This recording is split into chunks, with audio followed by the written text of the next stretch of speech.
Hi, I'm Daniela Cruz, and welcome to Art This Week. On this week's episode, we visit the Modern Art Museum of Fort Worth, and our interviewer, Rachel Livedalen, speaks with artist Robyn O'Neil about her exhibition, Robyn O'Neil, We the Masses. Now for Art This Week.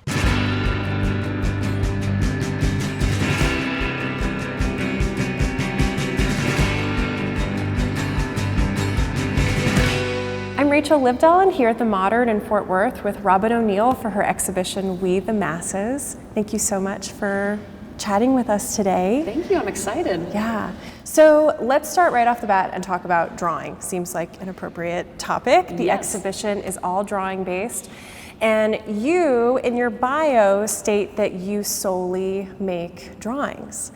And thinking about contemporary art trends with interdisciplinarity and transdisciplinarity and post-studio practices coming up a lot, do you think that it's a radical act to focus so much on one medium? I do, and I'm glad you prompted me to say so. I really did when I first made the decision, because it was a hard and fast decision that I made. I was always a painter growing up, and my grandma taught me to paint with oils when I was just 5 years old. And I was one of those tried and true painters who loved paint, loved canvas, loved it all, never thought I would see the day where I would focus on drawing. But when I was in graduate school in Chicago, one of my professors, the artist Susan Senseman, she kept noticing that I was making drawings on the side of my paintings and installation-based work, and I didn't want to talk about them. I just thought they were throwaways, kind of sketches for things, and goofy. And they were kind of goofy at the time, but something about them captured her attention. And she basically said, let's look at these again and tell me a little bit about them. And she kind of forced me to talk about them a little bit. And she goes, I hate to tell you this, but these drawings are way better than your work, the things you think are your work. And I challenge you to not pick up a paintbrush for the next 6 months. And that was the year 2000, and I haven't picked one up really since. So so I just took it. I normally don't let people tell me what to do, but with her, something about it made immediate sense, and it penetrated me very deeply inside, and I knew this was gonna be, kind of right then and there, I knew I'm gonna only make drawings until the day I die. And so far that seems to be what I do, for the most part anyway. And so it does feel radical. It was very radical at the time, and I always feel like I have to prove to people that it's okay that you make works on paper that aren't preparatory. And people always call my drawings paintings, no matter what. People can't get it through their heads that I really do consider everything I make to be a drawing, and they are all made with pencils of some sort, or oil pastels, but mainly pencils. Even this is colored pencil. So for the most part, it's been the mechanical pencil. That's the other thing that I find slightly radical and very fun about what I do, is that I use basically office supply stores. So everything I've ever used besides one item has all just been from like Office Depot. And that feels a little radical too. Yeah, absolutely. I mean, that's so insane to think that these incredible drawings are all made with a mechanical pencil. And now I've taught a drawing class before, and we always give our students this long list of supplies to go out and buy, and you're really going against that. Yeah. And how does setting up that limitation of materials affect you as you're working on these? That is the greatest question, because I found that's why it appealed to me early on too, when Susan kind of dared me to do this, to only draw, because I know that great things happen from limitations. I think about my love of self-taught artists, people who didn't have the training, people who didn't have maybe the money to go to the art supply store. That's produced some of the most potent and valuable, not monetarily valuable, but resonant images I've ever seen in my life, way more so than any taught artists.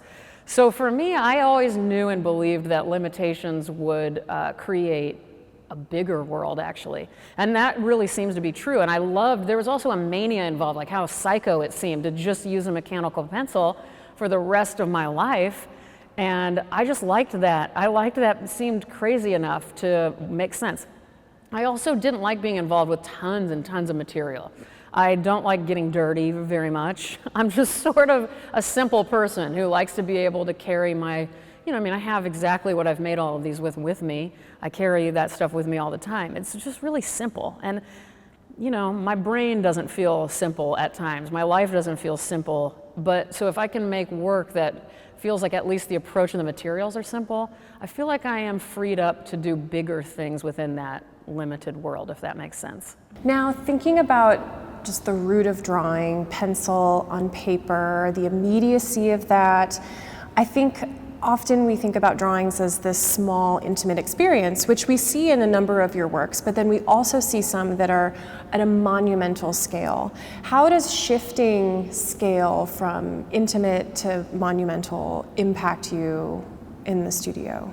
It does. I will say this. One thing I know is that when I conceive of the image that I will be working towards, that always, normally, I would say 99% of the time, takes place in these composition books that we can see in the show. There's a vitrine full of these composition books that I've had since I was about 18. And I use the same ones. Now, these aren't even from the office supply store. These are even not that quality. They're from like Walgreens. And they're just top flight composition books, the marble ones that everybody sees when they pick up their prescriptions or whatever. And in those, I draw thumbnail sketches, which are kind of a classic way of conceiving of images. And so I'll draw all of these little rectangles, like 20 of them, and start figuring out landing on the ideal composition. And in that moment, that's when I know, when I look at the image, is this going to be a small drawing or is this going to be a huge drawing? And the image tells me. I have no idea as I'm just sort of processing images to make a drawing. Suddenly I know it's going to be large or small. And it really doesn't change my approach at all, though.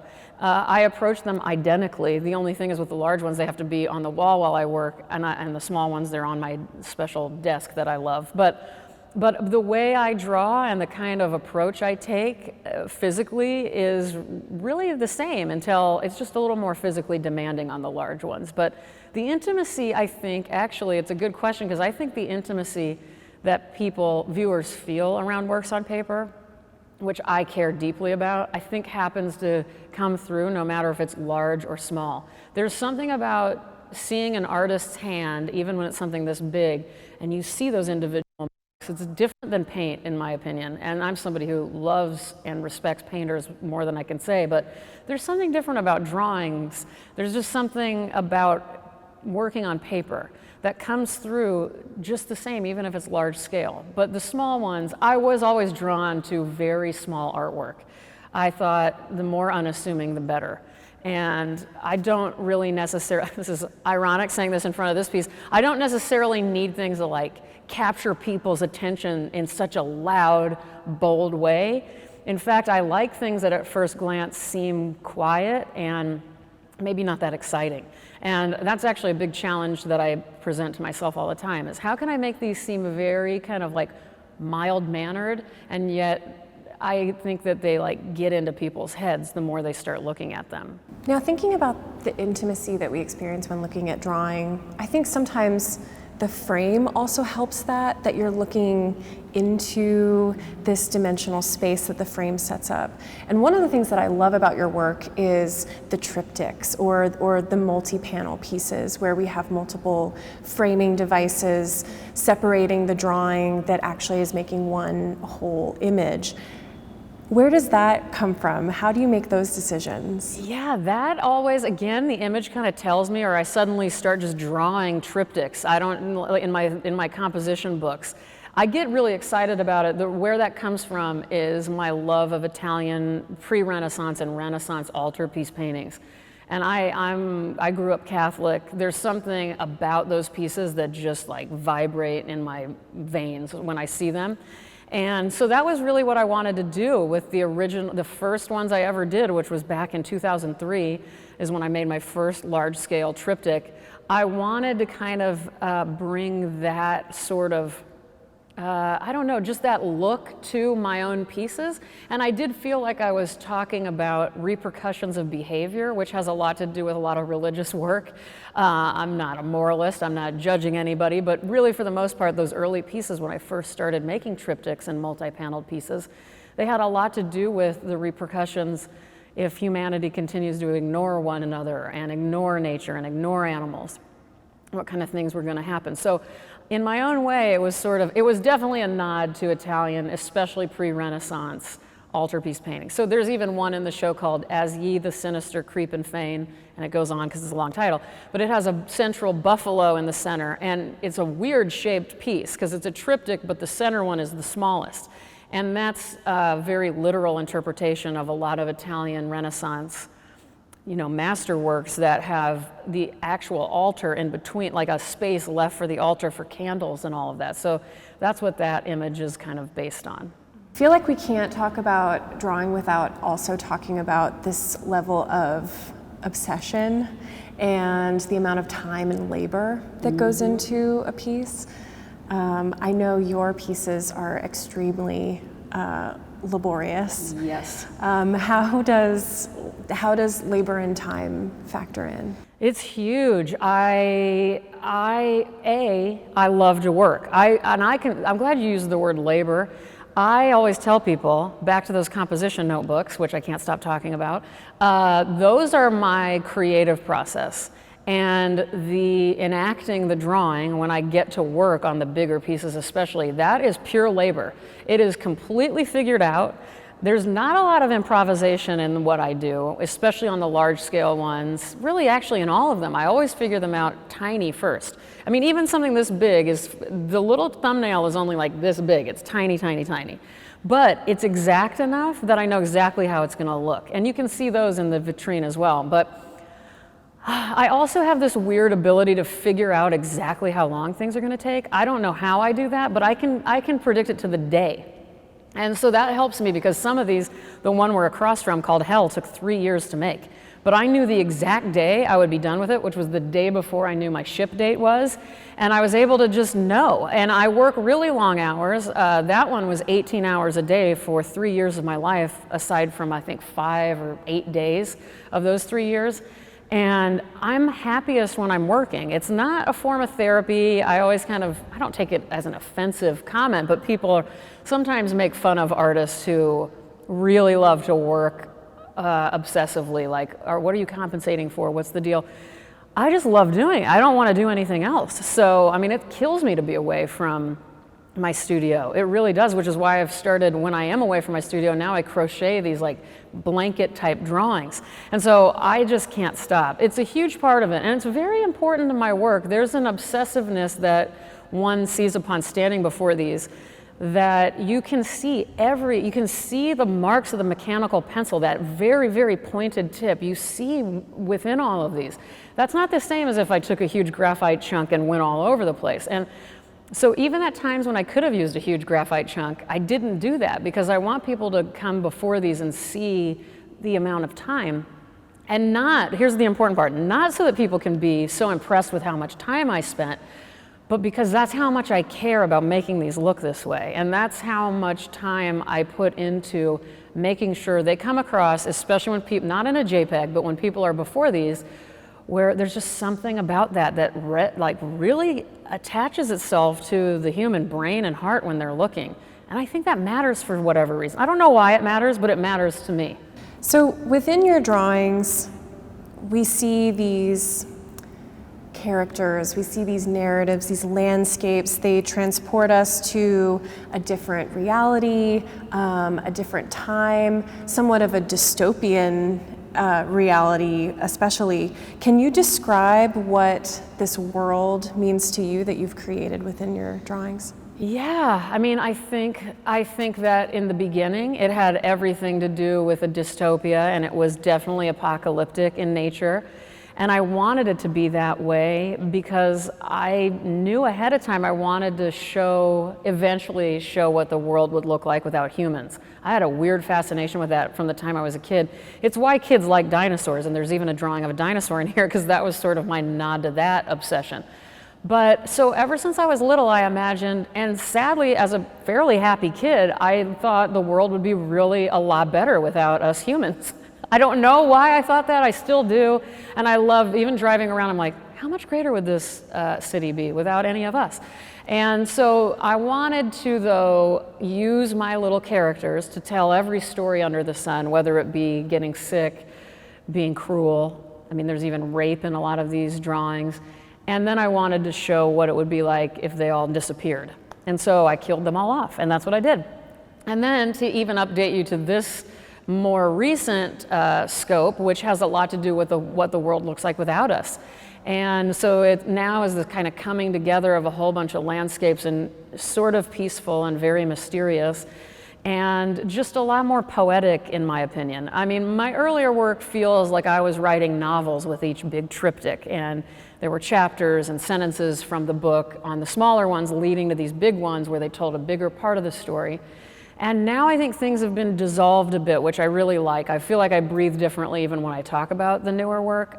So that's kind of what's brought us to this point.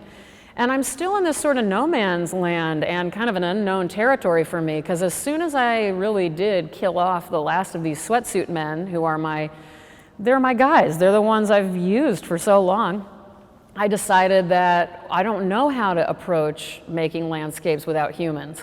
And I'm still figuring that out, and I'm completely okay with that. If I knew, it would be pretty boring. And I think I'm in this kind of in-between of figuring out how to do that, because I still think I need figurative imagery in my work. And this has nothing to do with what you asked me, but I would also say that I feel like I'm a landscape painter or a landscape drawer. I'm not a painter, but that's how we think of like the great American West, and what Americans were known for as painters in the beginnings of our country had so much to do with American landscape, and I feel very connected to that. And I also got taught how to paint by looking at the things you can get at craft stores that my grandma bought me, which is like draw a snowscape, draw a seascape, paint a seascape, whatever it is. And so that's just very connected to me. We see the somewhat rise and fall of these sweatsuit guys in the video that's in the show, which is the title of the exhibition, We the Masses. And I love being able to see your still drawings transformed into moving image. What prompted that change? It was a big change, and something I was really uncomfortable with at first and never thought I would do, but I had the rare and crazy opportunity to go to something called Rogue Film School, which was my favorite, I always called him my favorite artist, but he's filmmaker Werner Herzog. He put on this crazy thing where filmmakers were invited to apply from around the world to learn basically anything he wanted to teach us in a Korean ballroom or something, Korean hotel ballroom. And so I somehow got into this filmmaking thing, and there was only like little under 30 people who were allowed to go, and they were all filmmakers except me, but I applied with just a PowerPoint presentation of my drawings. I wasn't supposed to get in, and you're supposed to be making films when you go in, but I kind of knew that Herzog would respond to my work because German romanticism has a lot to do with what I do. And so somehow he let me in, and I got to learn how to break into police barricades and pick locks. That's the kind of things he taught us.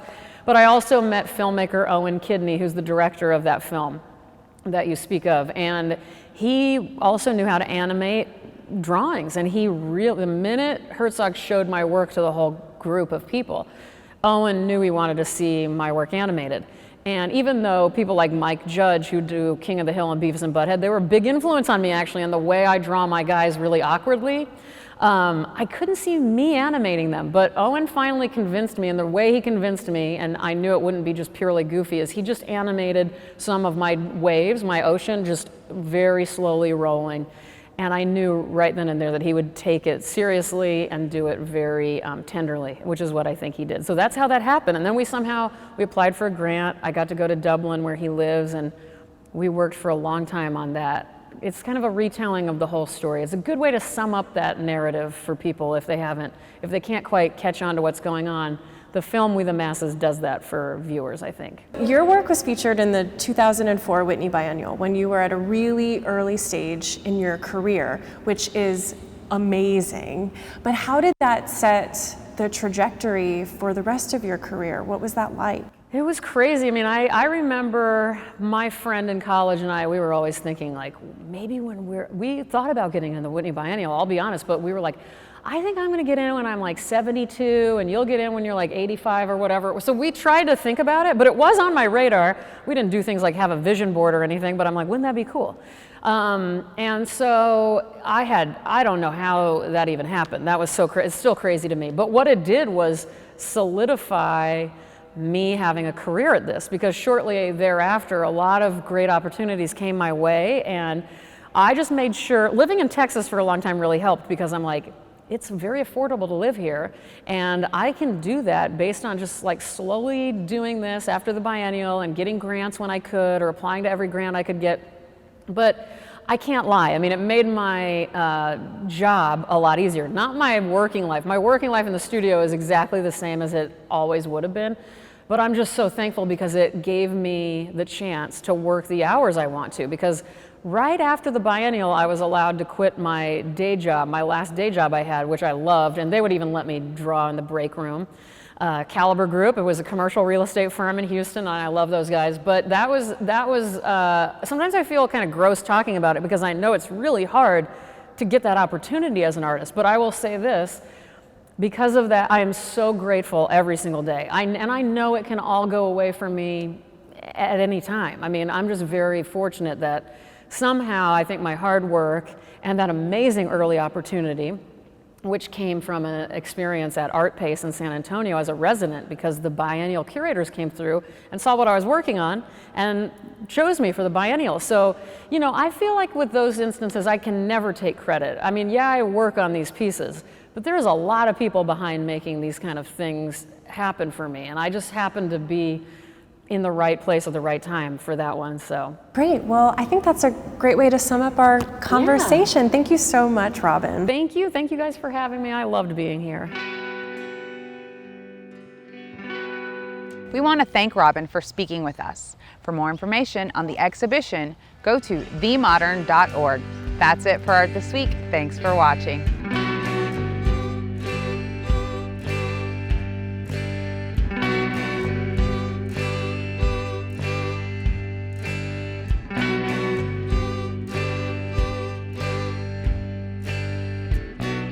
I still got your Polaroid.